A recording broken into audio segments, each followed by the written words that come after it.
We can't forget about what we're doing because guess what, guys? I forgot to press live, to go live, and I forgot about what I was doing. And this started, you know, interviewing our first guest here about the schedules. And then I realized, oh, somebody said, are you going to go live? And I said, I thought you were in the chat. I am going live. So I've been chatting with the one and only amazing Janice Gilliam Grady all by myself, whilst I'm going to add her. Janice? Uh-oh. There we go. Hi, Janice. Hello there. So we were sitting here, restart. We were sitting here and we're just talking about schedules. And I'm like, oh my God, I didn't even press live. Oh, that's so funny. I'm so sorry. Back to the beginning. Back to the motherfucking beginning. Guys, I was all saying like, oh, she was in the Sea Org at 11 years old. And I was like, we started this stream at 1:11. And what, anyways, I was like going on a roll and I'm like, oh my God, we're not even live. So everybody, welcome. Go ahead. This is like a Dianetic session. Go to the beginning of the incident and tell me when you were there. Go back. Exactly. Let's recall the moment again and again and again. Because clearly we haven't as-ised it. Oh my gosh, this is so funny. Wow. Yeah. Okay, well, welcome everybody. So we have Janice Gilliam Grady here. She was one of my first people that I was on these streams with, and we learned so much about, I learned so much just feeling in different pockets of times of not understanding certain things, being secluded, of course, into the Sea Organization Cadet Org in the 80s and the 90s, and then off into the 2000s in Clearwater, where Janice has a whole different story where she was a child and she was in the Sea Org with L. Ron Hubbard and on the ship, and completely different years. So it's pretty incredible that she's back and I'm able to directly talk to her about schedules and how every Sea Org member and every Scientologist staff member, how schedules was a very important topic, and that if you were off schedule, it was not okay. It was out ethics. It's like, oops, there's like a big out point, that's what they would call it, for people who, she'll come back in. I think she accidentally popped out. But schedules themselves in the Sea Organization and staff members is so strict and must be adhered to precisely. There you go. She's adding to the stage.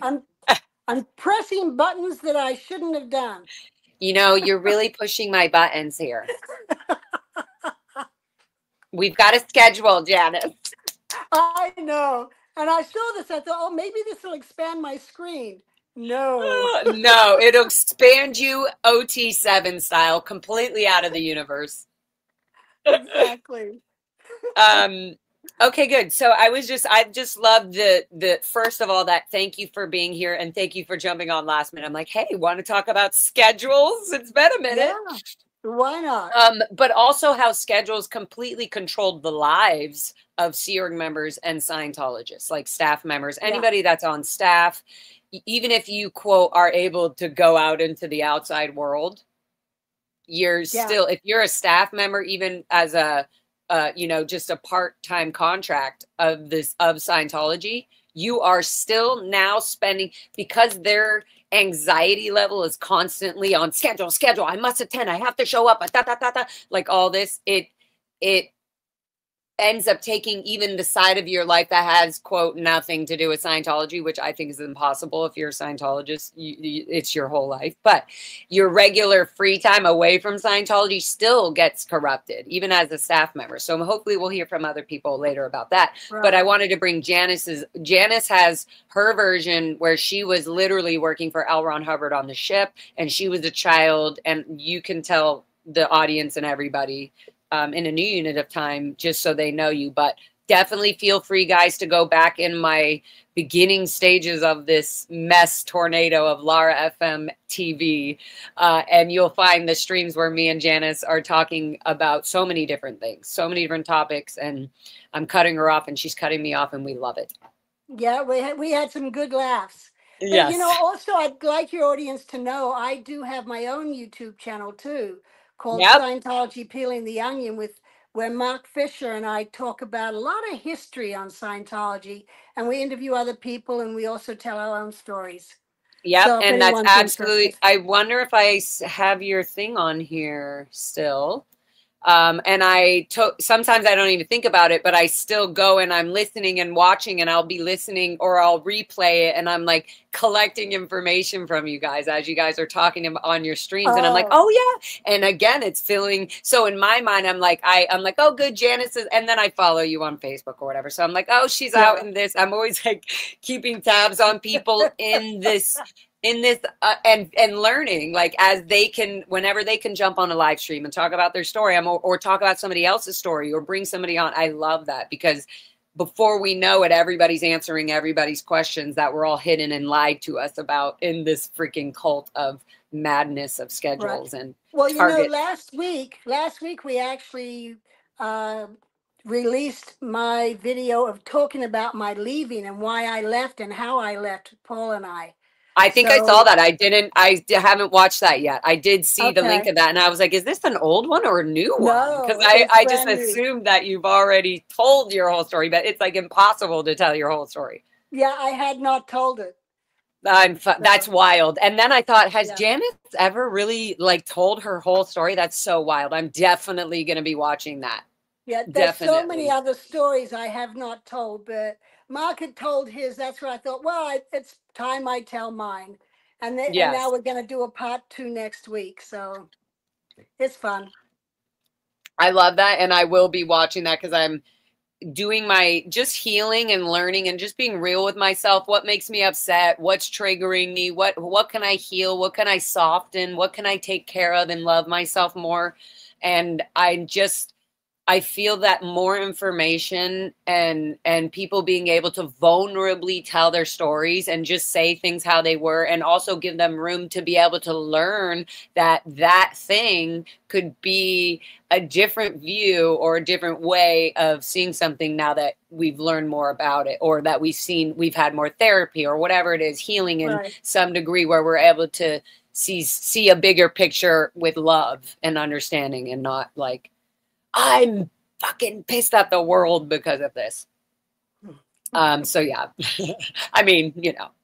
I understand the anger always, and the rage, but I love it. And again, I cannot wait to literally go back and hear your story, because your story is just freaking interesting. And I also want people to know she did just tell her whole story, but are you able to just tell a quick little chunk again, since we already did this right before I started the stream? Yeah. Yeah. But just so they Well, know, like, a little bit, and it will actually entice the people who haven't heard of right. you or whatever to actually hear more. Okay. Well, let me start off with I was born into Scientology. So my parents were already in maybe about 3 years before I was born. And that was way back in the 50s. So I grew up in a mission. My parents had a Scientology franchise, and I grew up in that. And then when Scientology got banned in Victoria, Australia in 1965, my mother went to England. The family followed in 66. So I was at St. Hill.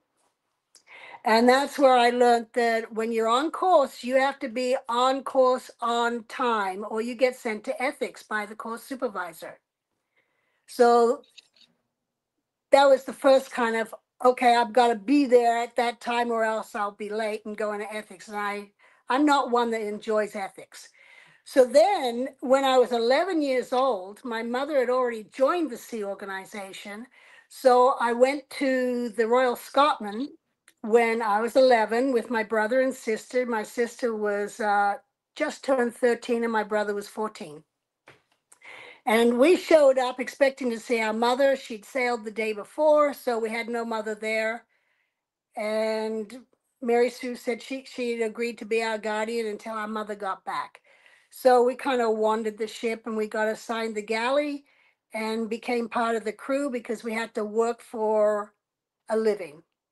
So I became a dishwasher, standing on a crate so I could reach the sink with these big gloves on in boiling hot water, washing dishes for about uh, 300 people at the time, because we had the advanced organization on the ship and all these people, had to be fed and so forth, and the regular crew. Anyway, so when I turned 12 in May of 68, Hubbard came back. He came back to the Royal Scotsman. He'd been sailing on the Avon River. So he needed messengers because he was on a bigger ship, and it wasn't easy just to walk around this ship, and we had no intercom system. So Quentin Hubbard was the first messenger to work for his dad and run messages, finding people or asking questions for his father, L. Ron Hubbard. I was That then was sent up. that was Quentin. Yeah, that was Quentin. That Quentin. was Hubbard's son. So I then was told, oh, you need to go up and relieve Quentin because he's been there for 6 hours. You need to replace him and just run messages for Hubbard. So I did 6 o'clock to 12 o'clock or something like that. And then it became a regular thing. And the messenger breakdown of schedule was midnight till 6 in the morning, 6 to noon, noon to 6, 6 to midnight. So we did 6-hour shifts. And during our day, we were supposed to do our 6-hour shifts and also go to school 3 hours a day. And so we did that. But school became less important depending on who our tutor was. If we didn't like the tutor, we would disappear and hang out in the lifeboats or go That pray down that in the seems holds. that's like a common thing that still happened all the way through Gold Base and the Int Ranch, and like when they'd send them to the schooling for the day at Clearwater. Oh, you go to school all day Saturday. It'd be like, psh, if the teacher was helping somebody into that, we just fuck around for the rest of the day, like hanging Right. out playing footsies. Well, that's what we did. And as long as we did our 6 hours of watch, we pretty much stayed out of trouble. Now, the rest of the crew all had a schedule: breakfast at 8 o'clock, lunch at noon, dinner at 6. And they had half hour for breakfast, an hour for lunch, an hour for dinner. But as time went by, that got made shorter and shorter. And if everyone was in trouble because certain things hadn't gotten done, dinner would be 15 minutes, sometimes half an hour. But it became pretty standard over the years to be half an hour. That's when we moved to shore. That's kind of what it was. Anyway, Quick question, did you happen to have musters or musters, you would know it as musters yeah, after every meal after every meal. No, not every or meal. before? There Okay. was usually a morning muster. You do cleaning station. There was a muster, and then you go do cleaning stations. What That time way they was knew. the muster in the morning? That was probably at 7 because you do Okay. cleaning stations before breakfast. Yeah, Interesting. and And this was on the ship.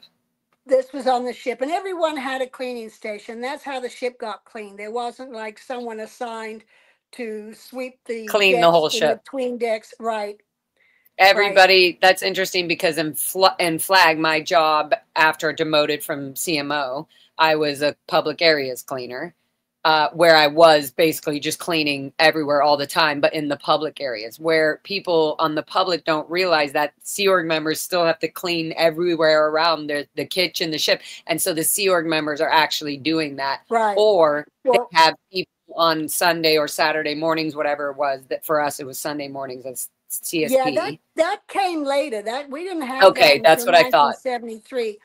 But we had cleaning stations, and we had what was called a watch, quarter, and station bill. And that assigned every part of the ship to somebody.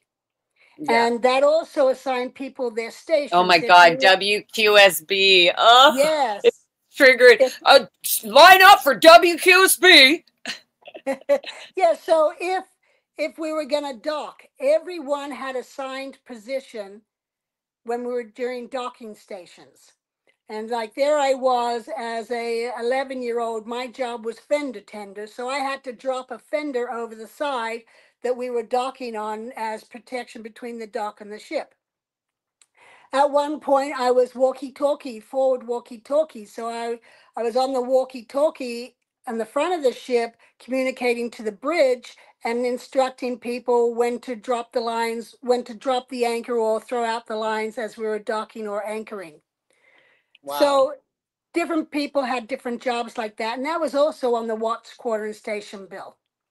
And Watch quarter station bill. yeah, WQSB. Oh my God. I just remember trying to get a day off on Libs as a cadet and having to have my regular post job covered plus my WQSB post. Right. Right. Because and I was like, who am I going to get to replace me to be, the rolling up the fire hoses? Right. Well, when we first started, when we first started in the Sea Org, you had port watch and starboard watch, and everybody was divided, and you replaced each other on Liberty. That's right. I forgot about port and starboard. Yeah, but Liberty started at noon on Saturday and went and through until 8 a.m. Monday. So we had nearly 2 days off every 2 weeks. Oh, that's kind of where it's not normal for somebody to really request Libs every 2 weeks, but it was a thing kind of for the parents or whatever, or for everybody. Everybody. That makes more sense too, because at the Int Ranch, the kids would go Saturday nights. They used to be able to go and hang with the parents at their dorms near the Gold Base. And so I bet you that kind of weaned off from that, and then it slowly went all the way. No more Saturday nights, no more all day Saturday. People might be able to have off, and then it just went to 2 hours Sunday morning. Yeah, exactly. Well, we had the week pretty much every second weekend because we stayed in ports a long time. But after we got kicked out of Corfu, and we started sailing more regularly, so Liberty then became every second evening. And when you took your Liberty, someone had to cover for you. So as a messenger, there was 4 of us covering 24 hours around the clock. Right. But when it was Liberty time, 2 of them were gone. So it was 2 of us who would just replace each other every 6 hours for 2 days until the others came back from Liberty. That is so wild. And were you wearing the uniform? We had things that we made up ourselves, on the ship. We all went ashore and got matching clothes.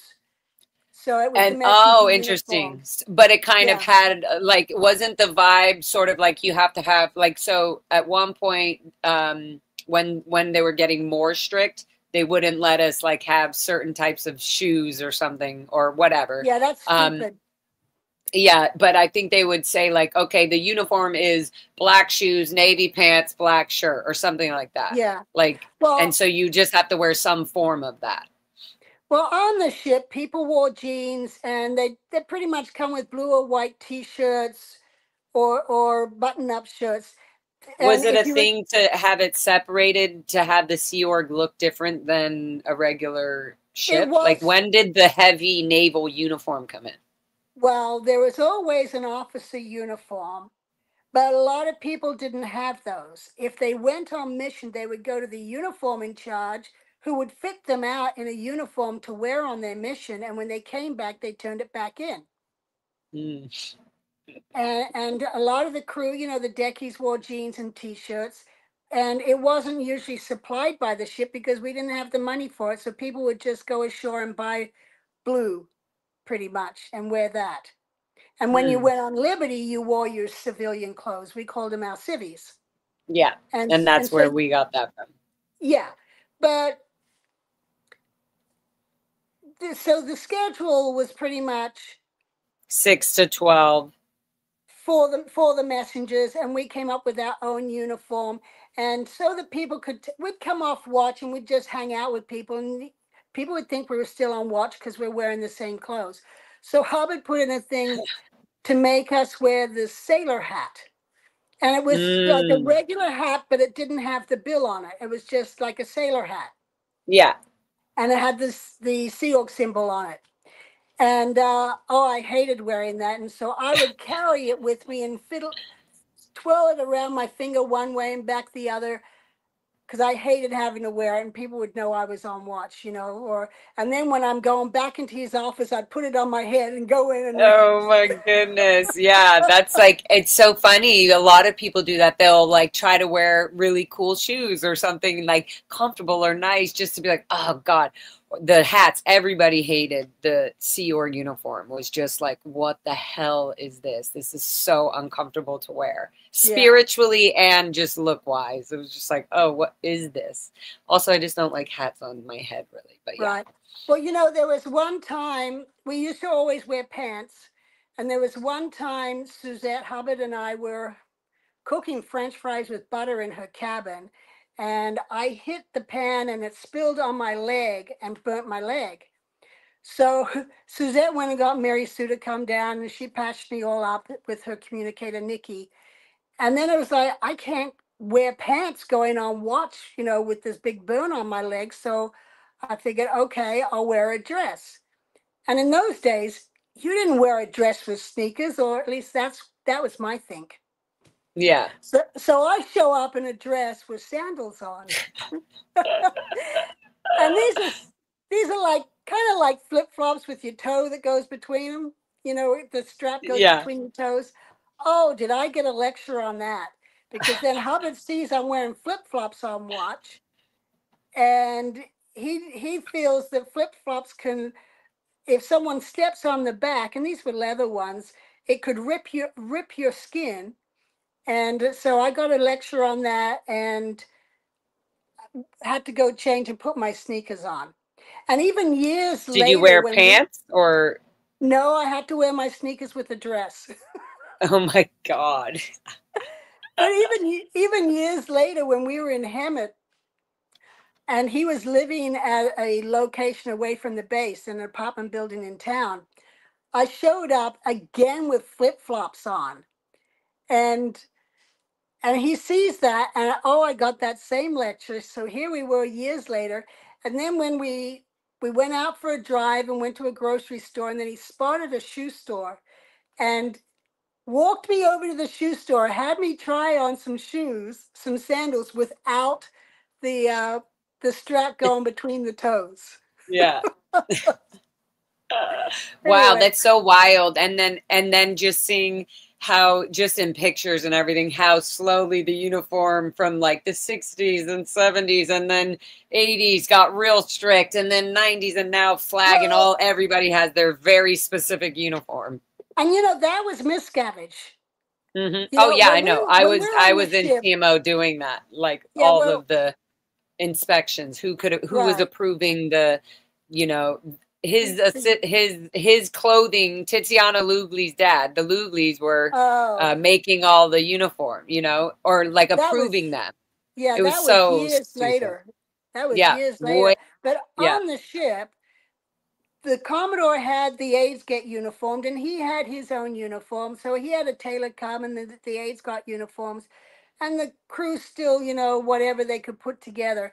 And when we moved ashore in 75, we went to Daytona, and we were not to be Scientologists. We were just to be on vacation, having a good time. So we all wore civvies, and we got afternoon, a few hours in the afternoon to go swim and go to the beach and just not act as if we're hardworking Sea Org members.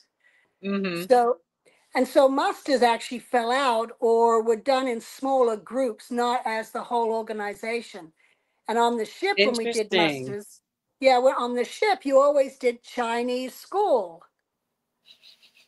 And a Chinese school is wherever you point at a board and you say something and everyone chants back the same thing. Yeah. So And if it was an, they have normally would have somebody like you or another member go up and do it first, and then they would have the group do it. well, the post, yeah, usually someone from HCO did it. Right. And That's what I and meant. so you'd point to and you go, HCO area sec, Joe Blow. And then everyone chants it back, HCO area sec, Joe Blow. And then And what sometimes happens if it's not you know, tone 40 enough? no one had a problem with that. In the Cadet Oregon in the Sea Orgonet flag and everything, if it was low tone, they'd be like, come on, you guys are low tone, come up tone. And then all of a sudden it'd be like, and like they would all do it right. But everybody was like, a team has a tendency to know. Yeah, I don't remember anything on low tone or anything like that. We just did our Chinese school, you know, and it was of LRH quotes or the WQSB or the org board, but that was done. And that way you also knew who was what job. Like when we went to sea, we had 3 different watches, 4 different watches, 6 different watches, depending how long we were at sea. Mm-hmm. And you need to know who was what job with you, or, you know, on the ship who was the quartermaster for that day, you know, or the officer of the deck for that watch, you know. And so you said it was mainly 6 of you, right? Well, I'm now talking about the ship in general. In general, okay, but four messengers originally. From 68 to 70, there was 4 of us. And then in 70, we added 3 more messengers until until Hubbard came. No, around 72, we added a few trainees. And then he went to New York. And when he came back, we started doing 3 messengers to a watch. So there was 12 of us. And how many people would you say were on, like how many people the most total on the ship, or the boat, whatever you want to call it, would you say at one point, what was the highest amount of people there? You know, it was over 300. We did not have enough berths. They actually, you know, you had a regular dorm with a bunk, a lower bunk and an upper bunk. And Bunk then beds. as the ship started filling up, or we had students come aboard, they'd add a 3rd bunk in there. And it just kept growing to the point where some people rotated beds depending on their shifts. So if someone worked at nighttime, someone was in their bed while they were at work at night. Oh my gosh. So they Yeah, wouldn't have their own bed. Yeah, and the men's dorm got so crowded and stuffy that the men started going out on deck and sleeping out there, or married couples would go get a lifeboat together because there just wasn't enough space or cabins. Wow. And that's why one of the reasons we ended up moving ashore was we were running out of space. But Hubbard had also he'd gotten pretty sick, and it was discussed as to what if we were at sea and he got really sick, you know, no one would know what to do with him. So that's where it was like, part of, we need to move ashore so that he and Mary Sue, you know, could have access to doctors. So here's my confusion, just cycling through the life of everything. Isn't L. Ron Hubbard like so in the eyes of you and everybody around at this time? Isn't he so cause over his body, and like why would he be getting sick? That wouldn't even make sense to me. No, if he felt that he got sick. And like in 1973, he got in a major motorbike accident. And he actually, when he came back aboard after the accident, he actually said to me that he was PTS, potential trouble source, to the Spanish government, because that morning at breakfast, Mary Sue, his wife, had told him that he was not allowed in Spain. He was now kicked out of Spain. So that's another country on his list that he couldn't go visit. And that was one of the countries we used to sail to. Wow. So I like that he's PTS to Spain. Yeah. Interesting. The Spanish government. Right. Yeah. And that's why he got into the motorcycle accident. Yes. Yes. Yeah. Just for the audience to know. Yeah, he was enturbulated by it. Extremely. And, so it affected him. Mm-hmm. So he was the effect of it. And and there were times he got colds, or there was a time he broke his wrist or hurt his wrist swatting a fly. So I got assigned liability because I hadn't killed the fly before he found it. Wait. Did you guys, first I brought up Danielle's question, but hold on. Janice just said, One other time that L. Ron Hubbard got hurt is when he hurt his wrist swatting a fly. Yeah, he was at dinner, and when he goes to dinner, a messenger would go down and kill any flies that were in there. Oh my and God. and then he'd go to dinner, and if there was a fly in there, he'd go, messenger, and we'd come in and he'd get, there's a fly. And so, okay, we'd have to wait until the fly landed on the table or a chair or something like that. And this one particular time, it was right next to his plate, so he whacked down on it and hurt his wrist. Wow. And I hadn't gotten the fly. And so you got assigned a lower condition. Yeah. Because he was ticked off that you just didn't get the fly, or that like you're not doing your post right or something? Yeah. Yeah. Like, well, you I should be there. I hadn't done my job correctly because there was a fly in the dining room. Oh my God, Janice. Wow. Okay. So, oh yeah, Danielle said, question, Janice, I can't remember. I don't recall CMs in our dorm. Did they all sleep in cabin? Commodore's messengers?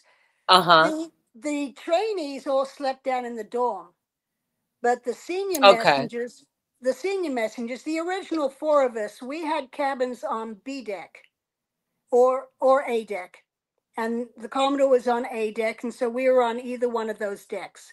And then when we got the other three, so there were seven of us, they also ended up, once they became good, well-trained messengers, they then got to move to the forward part of the ship with us. Well, midships of the ship for the decent cabins. But if you were a Wow. trainee or a messenger third or something like that, they slept in the dorms with everybody else. Okay, and so then I just want everybody to remember that sleeping in the dorms, you're still responsible for your own bed, your own area. You got to be tidy. You have to make sure your shit is fucking white gloved. Literally, like, and then you still have the additional jobs of showing up to muster on time, doing CSP, doing, making sure so-and-so is at their appointment or whatever your post position entitles. Like, so Yeah. Not only do you have these appointments and times, but there's little times in between where you're like, I only have this much time to do this. It's not like you can like relax and be like, okay, good. There's always in like this fly thing, the messenger thing. I just cannot like that. That just makes I don't know. Look at what Danielle said. The fly incident would make a great fodder for South Park. Can you imagine? Yeah, it would. Like, messenger, come in. I broke my arm. Yeah, it would. You're signed liability. Yeah, you bring up CSP, Clean Ship Program, several times. Yeah. So let me explain that. When Hubbard was in New York in 72, when he left the ship was going through dry dock and then a whole new refit to clean it up. And we were finding, even in the vents in the ducts, there was cow manure left over from before we purchased the ship, from the days that it was a cattle boat. Wow. And so it hadn't been properly cleaned or anything. So you just blew my mind. The ship was a cattle boat before it was what it was. Yeah. It was a ferry. It was a ferry that went between England and Ireland. Wow. And because the channel was too narrow to turn around in, it actually had a rudder in the front as well as the back. And it had a second bridge. Wow. And it had a second bridge on the sun deck for if you're going out the other way. So because it couldn't turn around. But yeah, it was a cattle ship. And the whole tween decks and the holds, we had 3 holds. The first hold was for luggage and stuff, but hold number 2 and hold number 3, both levels were set up for cattle. And so the engineers had to use welding rods or the flame to cut all the metal off the decks and off the overhead and the bulkhead, so that you wouldn't trip on these things. Wow. And then that was all later turned into office space. but that used to all the When you cattle say used to be was all lined up. turned, when you say it was all turned into office space, you mean the Sea organization turned it into Yes. an office space, right? Yeah, because when management was moved aboard the ship, we needed space for them. So the tween decks, it's you have the prom deck and then A deck, B deck, and then you had C deck, and that was called the tween decks because it was between decks. Ah, So interesting. that was all turned into office space for management, and then for the ship organization, and that's where qual was, where the crew got audited and training was done down in one of the holds. But we had to convert all that from being used for cattle to being used by humans. Wow. And so when Hubbard was off the ship and the ship was to go through the whole refit, that's when he came up with Clean Ship Program to clean the ship from top to bottom. And that's where we had small people climbing into the vents, and that's where they found maybe a dead rat or two, and they found cow manure, and you'd find it behind different things as well. So all that was cleaned out. And then it was made so that every Sunday, if you were not on Liberty, you did clean ship, and that's where you cleaned your space and your cleaning station from like 9 o'clock to 12 o'clock. 9 o'clock, 9 So to 12, and then you'd go eat lunch or something at 12, right? yeah, And yeah, then you'd go shift eat lunch, overs. and then you go do your work, or you'd go to study, whatever it was. Wow. Yeah. And then did you one of the forward holds was where we good old RPFers and RPFers did our training. Yes, that's probably from Danielle. Yeah, yeah. Yeah. Oh man. When the RPF was created in early 74, there was no space designated for them, but we had a hold. And that's where they then set up their berthing and their course room, because they were separated from all the crew. Even spouses were separated, and they just lived Mm. there, men on one side, women on the other, and they did their own training. And then once a week, if you were married, you got to spend that one night a week with your spouse in your cabin. But Oh my usually, God. if there was a birthing problem and your spouse didn't have rank, you would lose your cabin. So do you think that L. Ron Hubbard thought that one night a week of sex was the appropriate scheduled Well, amount of time? it wasn't him who worked out the RPF. That was done by Ken Urquhart. And then over time, various different additions were made. So the So it was bosun just for might have the proposed RPF, it. not for the Sea Org members. Like the Sea Org members would Right. It was still live just, together. yeah, just for the RPF. Okay, that makes more sense. I thought you meant Yeah. everybody. I'm like, wow, he just like said Saturday night is the No, time you guys hang out. no, no, Okay, good. not Okay, at all. He didn't get involved in that type of thing. Now, and even on the ship, there were people who, you know, you had Otto Roos, who was sleeping with two women at the same time, maybe sometimes three. And then you had couples where one of them might have an affair. And mhm. the only times I really saw Hubbard get involved is if there was a third person who was affected. So if there was a married couple and one of them had an affair, that's when he's like, that's an ethics situation. But if there was just two people and they're both single and they just start having, sleeping with each other, Hubbard didn't get involved until February, Sadie Hawkins Day, February 1972. There was a lot of people sleeping around.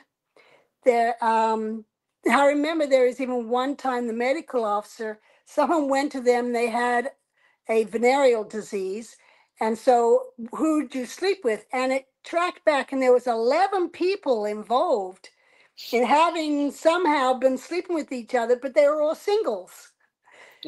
Uh, Ah, anyway, so the medical officer had to trace that down so it would stop spreading it.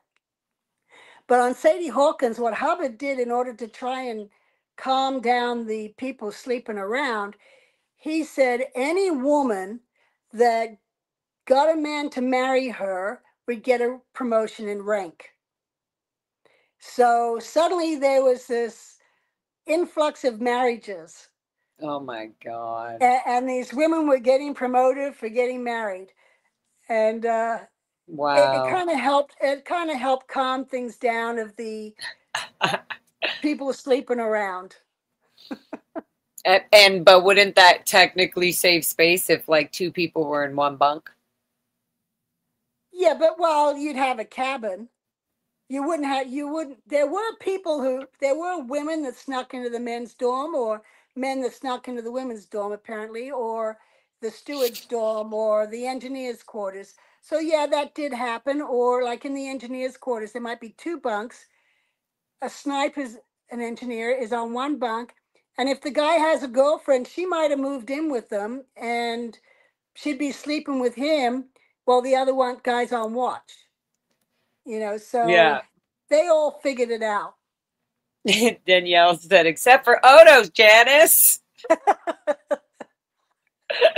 Wow. I literally can not, I feel like we're I could just keep talking to you about so many things, and it'll be about, we could go to schedule and then it goes off into something else. Well, anyways, let's get back on schedule. Yeah, we'll get back on schedule. A to B, A to B, A to B. Okay, so your average morning, this is for when you were on the ship, that's how it was. It was like the 6 hours shift overs, and then you would always make sure that somebody else was replacing you.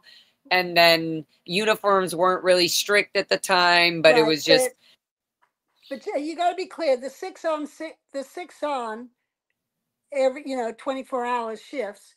That was just the messengers. The rest of the crew had their own schedule. Oh, okay, good to know. They had their own muster, and then when we went to sea, there was like 20 people on the watch. So they all mustered and ate together and went up to the bridge and went on at 6 o'clock. And they might be on for 4 hours, and then they get replaced by the other watch. You had different watches depending if we're at sea or in port. Okay, so it's multiple different schedules to keep up with. Yeah, so even if you were in management, you still had a sea watch.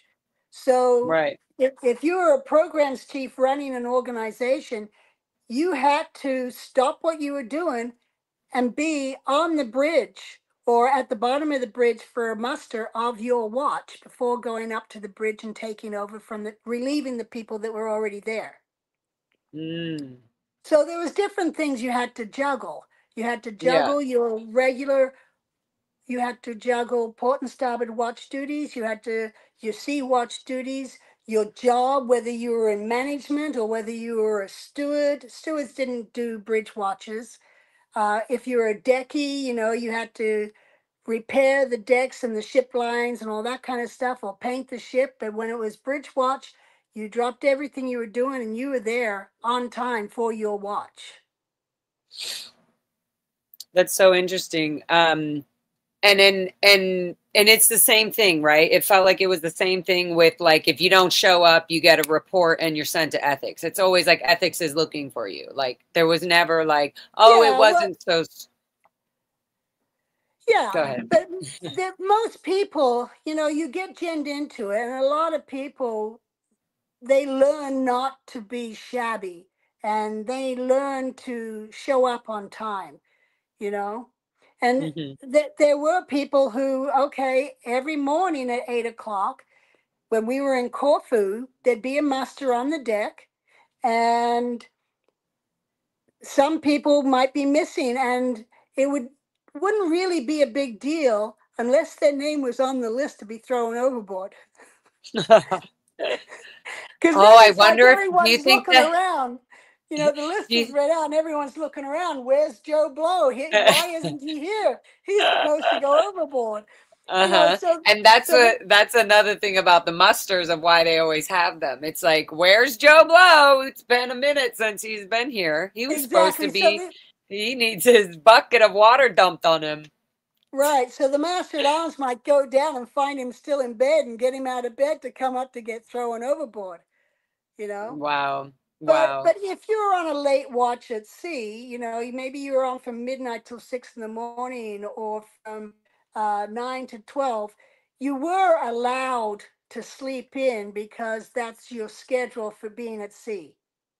So if you Okay. got off at 3 in the morning, you slept in until noon, and And when you so say you were allowed, it means you had permission always, right? Like in terms of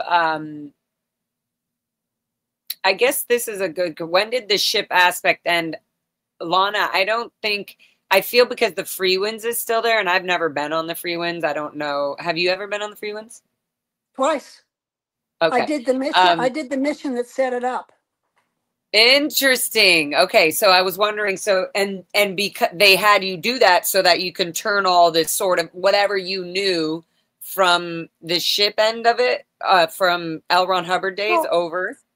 yeah, because when we got the free winds, there weren't a lot of people in those days who knew ships and knew management and were a missionaire. So I was picked as the in charge to do the maiden, pull off the maiden voyage, basically. And then 2 years later, Milt Wolf needed to be given an ethics handling for drinking and gambling ashore. So I was sent back to the ship for 3 months to cover the commanding officer of the ship while he got cleaned up. Wow. Wow, Janice. Wow. Oh, thank you, Quinn Upstate. Quinn Upstate. Thank you. They said, "Let's go Scientology." Not. So okay, that's so interesting. And then I always it's so interesting seeing how the policies of the 60s from Los Angeles all flaked up to the Int Ranch and Gold Base and all that, and then the guard, all that kind of shifted over, and just Well, how like the ship sort of appeal even onto land, even at flag land base. When you do your EPF, you're doing the course where it's showing you all about why they came up with starboard and port and all of that. yeah, And it's yeah. now hearing But it, I'm like, it's just interesting. yeah, but when I was on the ship, Pack was very slack in comparison to life on the ship. Right. They lived ashore. They had no idea what ship life was like. They had their schedules, and there was slackness, but there was also some tightness on different things. But it was not like on the ship where it was much tighter, and you depended on everybody so much because of the danger of living on a ship. You cannot run a ship at sea with only half the people showing up. Right. Everybody has their own job and is part of the whole thing. And how long were you on the ship for? 8 years. That's insane, Janice. I think From you already 11, told from me that, but 11 I to, just yeah, from 11 till like that's just so 19. insane to me. Like, what the actual fucking F? Are y'all Yeah. hearing this? That's insane to me. Well, I was on the ship from 11 to 17 with only taking liberties every, 2 weeks. I'd never gone to America. I'd never taken a leave of absence, though you're supposed to have 3 weeks leave of absence. I had no money. I got $10 a week, and I used that to buy clothes or to have a dinner meal when we went ashore on Liberty. So then one day, when my mom came to do some study, she said that I'm going to get your dad to pay for you kids to come out and visit us. So when I was 17 was my first time to the U.S. But otherwise, I'd been on that ship 5 years, except, when we sailed to different ports, or there was a couple of times, we lived a month in Agadir, Morocco, while the ship went to Spain, or I lived 3 months in Tangiers, Morocco, while the ship went to Portugal for dry dock and refit. But otherwise, I was on that ship full time for 5 years. And then I got Wow. to come to America. America was wow, everything's so big over here, and these supermarkets. I was used to these little marketplaces, the Yeah. supermarkets with all this junk food everywhere. It was Yeah. just so different at 17 seeing this. And So, even seeing vending machines at the airport in New right. York, that was different. Yeah, that's so wild. And like, right, because not, I mean, I never want to say, oh, you missed your life, your years, but it's so, I mean, obviously there's parts of that's true, but it's like, it's so wild how the Sea organization, the internal pull of it, just like I said, it just separates you and keeps you, even if you're partly on staff part of the time, you're still, your mind, your schedule still becomes the pace of a Scientologist, where it's like, got to show up, Yeah. got roll call. All right. Got to write a battle plan. Got to, make sure my daily stats is going to line up to the weekly stats, which will line up to the monthly stats. Like, Yeah. oh my God. It's funny because my husband and my kids used to always tell me to slow down. And Ah. and then a couple of weeks ago, my sister and I, we went and visited some friends in Nashville. We're walking through the airport, and she is just tracking right with me. And I turned to her, we got places to go. This is like old times where we're just going at our normal speed and everyone else is left behind. Yeah. Oh my God, that's so funny. That's so funny. You're like, oh, come on. And then I always check myself when I'm going to. I mean, sometimes I'm like, no, I'm doing things. I'm on my time. I'm doing it. But there's sometimes I'll be like walking to doing something, and I'm like, I'll always think like, oh yeah, I can just walk. I could Yeah, just relax in this yeah, moment. Like, better hurry yeah, up and go. Like, hurry up to go have fun. Hurry up to slow down to get to the bus. Hurry up. It's yeah, always like exactly. it's always like there's still little moments where I'm like, I don't need a rush. I'm not on any fucking tight schedule right now. It, Like, you know, I, wa- ugh. I had someone helping me renovate a house. And I start in the morning and I'm painting, I'm going all the way through to the evening. They're like, do you ever take a break? I'm like, not until the job's done. Not And until the they're like, planet's I need cleared. to take a break. I still have that with people where I'm like, all right, you go take a break. I'm gonna keep going. I'm like, here, go get us some food. Like, I'll just Yeah. keep going.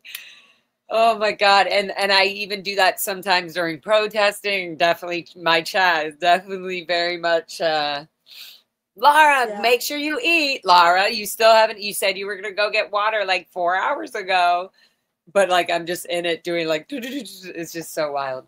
Yeah, Right. so schedules is such an important thing. I definitely didn't want to keep you on the whole time, but you're more than welcome to keep uh, hanging in. I was gonna just kind of finish off a few more last questions. Okay, let's do that. And then I'll sign out and you can talk away. Perfect. I was just gonna talk all about my ranch schedule and what the schedule of a cadet is. Okay. But so you had, I guess, so for me we had like Friday night graduations. Was graduation still Fridays? We're here on this Friday right now. Did Friday, they that was have put Friday in on graduations? that was put in when we set up the flag land base and we had public on the ship. If someone finished something, they were taken around and they were announced as having completed something. And there was graduation night at St. Hill, but I don't remember graduation night on the ship. If you Hmm. became clear, they announced in the different areas of the ship. Now here, this so and so just attained the state of clear, or so and so just completed the primary rundown. When you say that, And is it like they announced it on the loudspeaker of the ship? no, they just walk around the tween decks Okay. area Okay. to the Okay. Okay. different locations or into the aft lounge where people might be. And but we didn't have graduation. Once we set up the flag land base and we had all this public, then they started doing Friday night graduations because you'd have Thursday 2 o'clock to turn in all the stats and everything and get your people completed. So the next day you'd have graduation.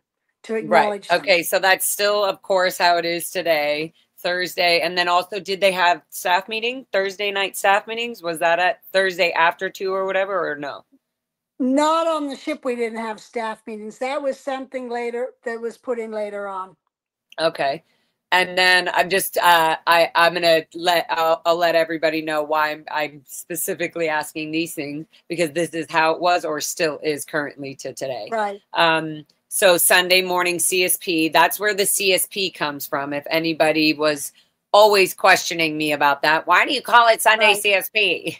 Yeah. There you go. There you go. Right from Janice' mouth. So, and then the other question was Friday night's graduation, Saturday Renos Day. Did you guys do that all day Renos or decks? All You know, decks? that was All hands something on at the decks? that was something started at the Int base to do the Okay. renovations. On Okay. the ship there were times where before management came on the ship, we'd do everyone was doing renovations to get rid of the rust and clean up the ship Right. and change it from black to white after we renamed it the Apollo. And we went out to sea anchor for weeks.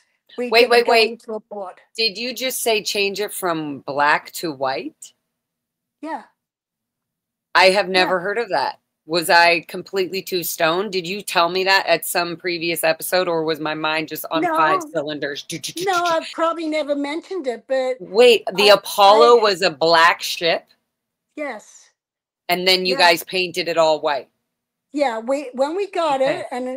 when we got it, it had been a cattle ship and was black along the bottom and then some white at the top. And its name was the Royal Scotsman. And Mm-hmm. when Hannah Eltringham went to register it,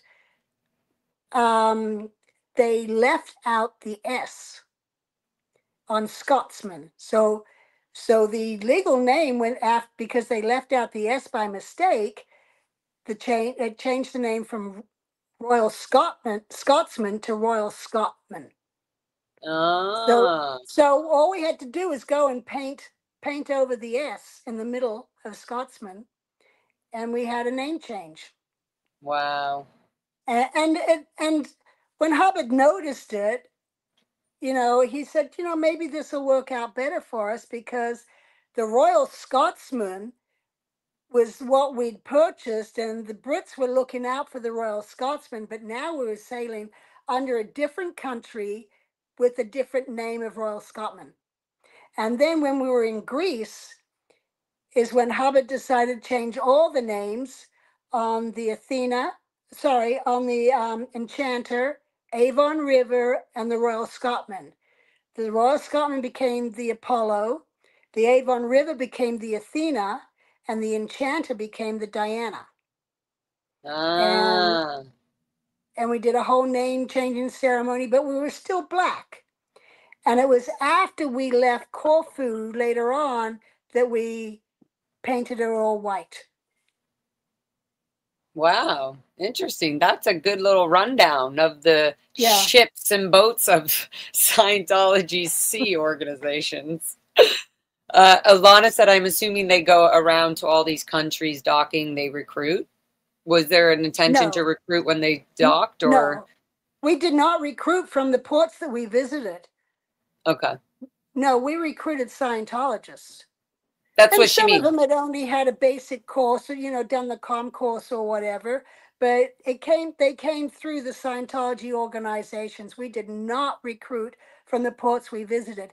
We did have people in the local ports who really dug us and thought we were great and wanted to join us.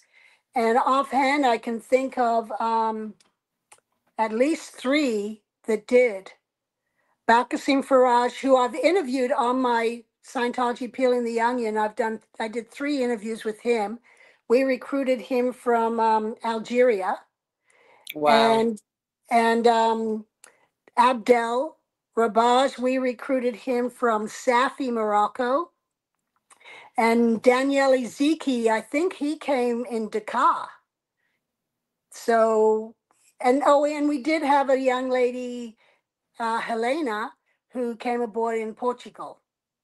So yeah, there was different people who, but not a lot, and they had But yeah, I was to. gonna say there's always the Sea Org, I'm sure, had their own internal recruiting things. But I mean, also I'm wondering, they also were definitely probably promoting Scientology and trying to get like, right, or no? Was that Not not, on the that was ship. more Sea Org We ship? did not promote that we were Scientologists on the ship. Ah, okay. So it really We, was like a Sea Org ship for Hubbard.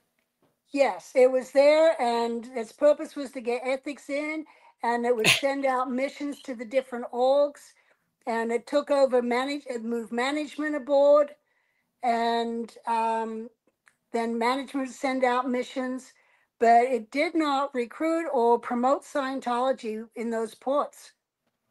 And when we had all the org executives come in for training, the PR story, the short story, was that we were doing business training. So we were training these people for business.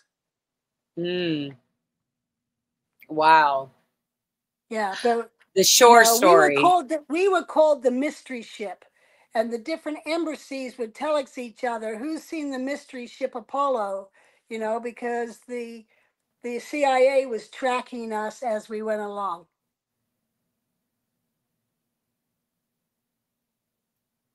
Are you there? Sorry. Yeah, I'm there. Oh, My friend okay. was just calling me and I was sending them. I'm Oh, alive. okay. That's Anyway, wild. The yeah, tracking ship. the Um, mystery ship. so the mystery ship. And then Yeah. I don't know if I put this up. 1974, The Marriage Hat was written by Mary Sue Hubbard. By 1978, Mary Sue Hubbard and members of the Sea Org Guardian's office were in legal trouble that seems such a short time span compared to your time at sea. Right? Yeah. Yeah. After Well, my only and 77 was when the Guardian's office was raided by the FBI. yeah, yeah, I've Yeah. been reading a bunch about that whole situation. Yeah. Danielle says Janice can confirm, but I believe the Free Winds is for higher OT level training students, and obviously, yes, has Sea Org staff for sure. The Free Winds now is just. Can you confirm what's Yeah. currently with the Free Winds? Well, I And don't is the know schedule on a currently. Free Winds similar to how it was, the 6 to 12, or no? Is it more like Okay. a standard? I was on this last time I was on the Free Winds was 1990. I did the mission that set it up in 1988. So there was only a 2-year period I'm familiar with. But the original purpose of the ship was for the IAS, the International Association of Scientologists, so that the money could be kept offshore. But you couldn't just have a ship with the IAS.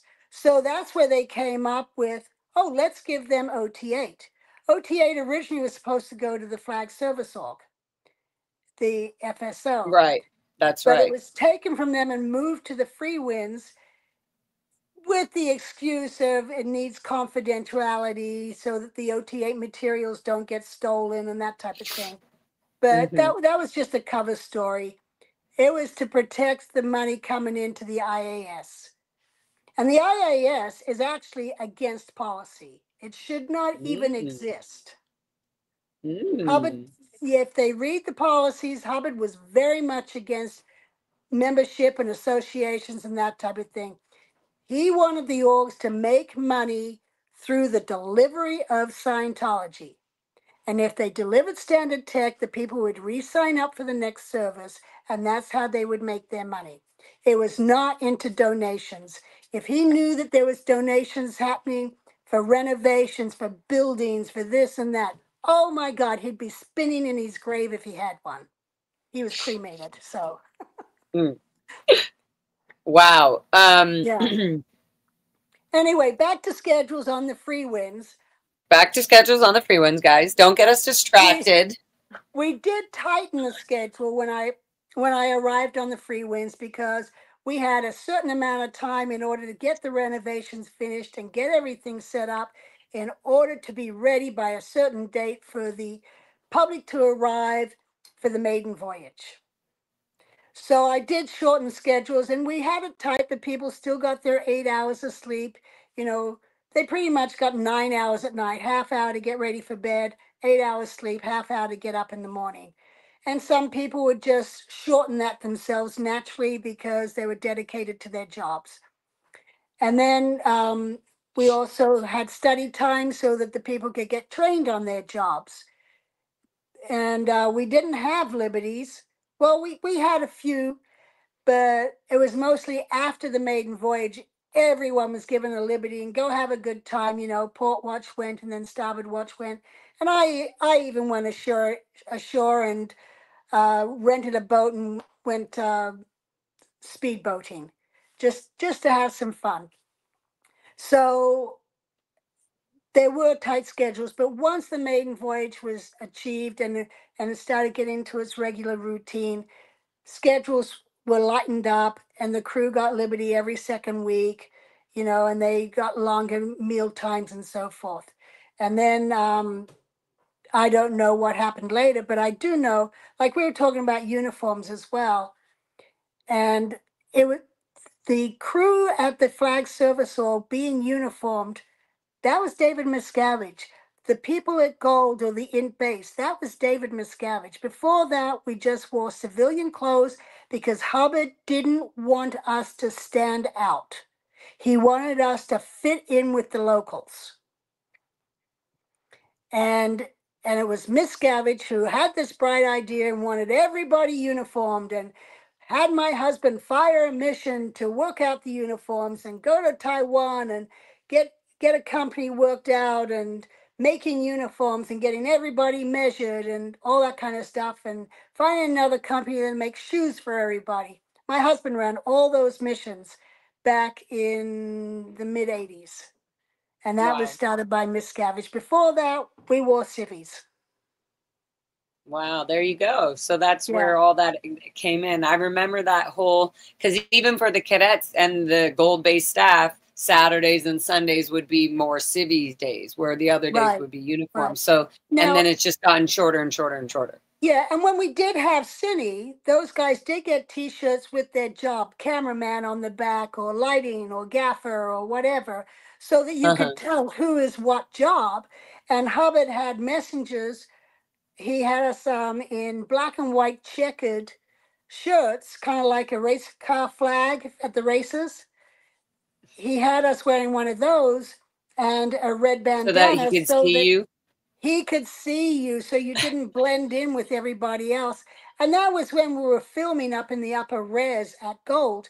But if we were off base filming, we all just wore civvies.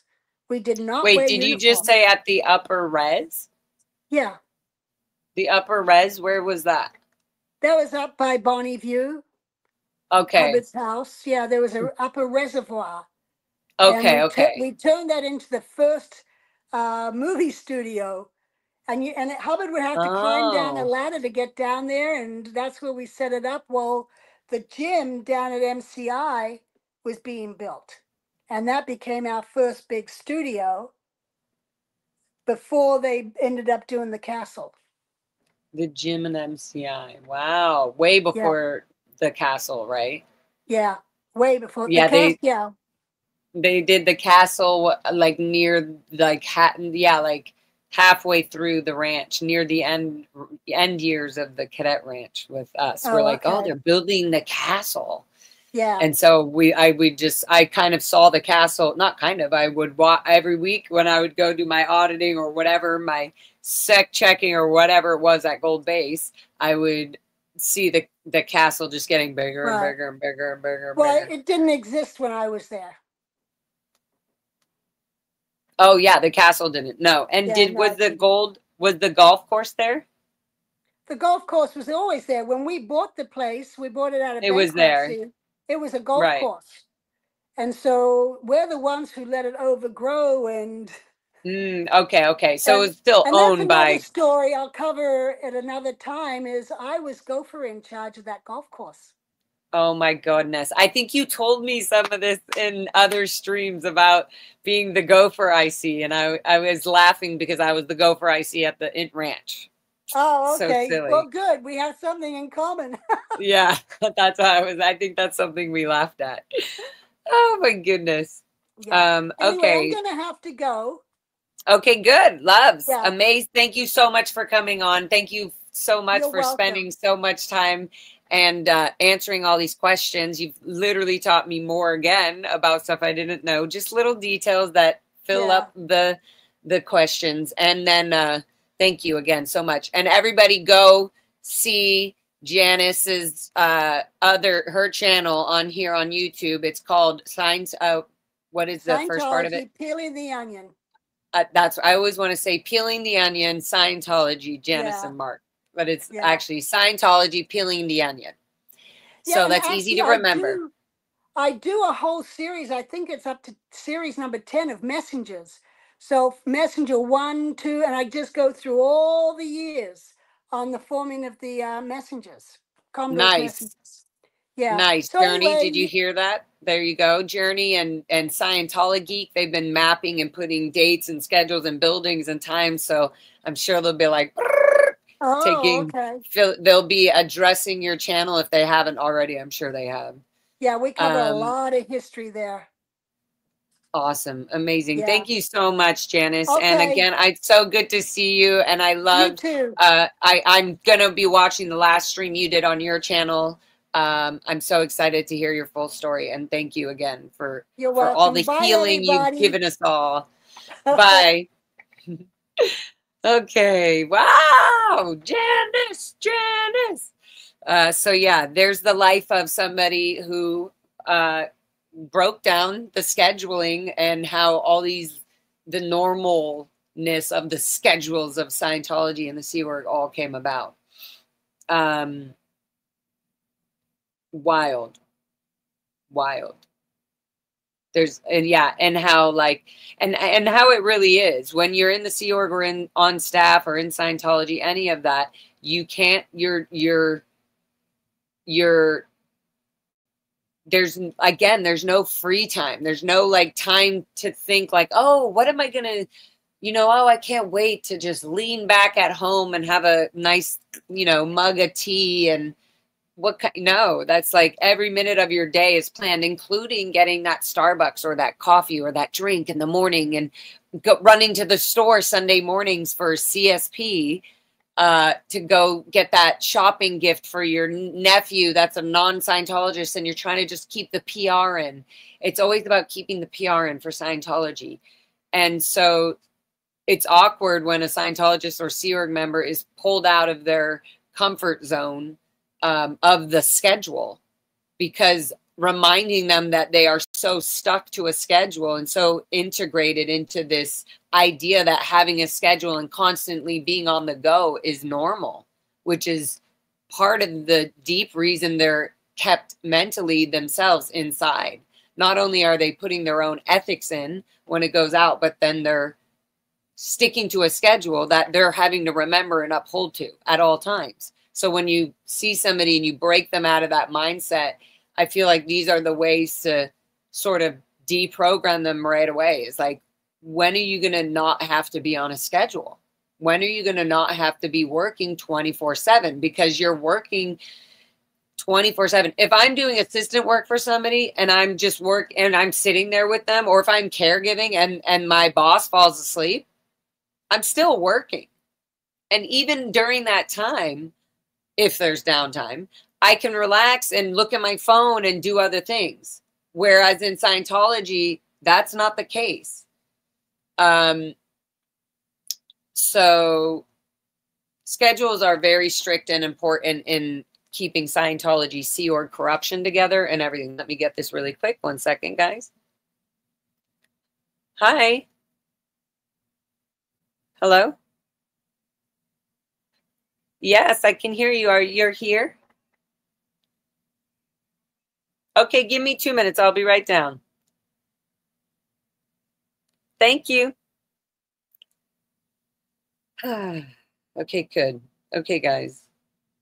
So many things are going on. I just got a message I want to really look at. I also just heard that Streets was maybe assaulted by or whatever by some security guard at Blue, if that's the case. And also I have some packages and deliveries that are coming in now. So thank you guys so much. I'm going to save my guests. I had some guests coming. We're going to switch it off and we'll continue the scheduling. I'll talk more when when I have more time and I'm not running off after this to go protest. So love you all. Thank you all for being here. I'll see you guys later. Stay tuned. I'll be live very soon, 4:54 for protesting, if not earlier before that. Okay? Ciao, ciao, ciao. Thank you all. Love to you all. And thank you, Janice, for jumping on. Love you. See you all very soon.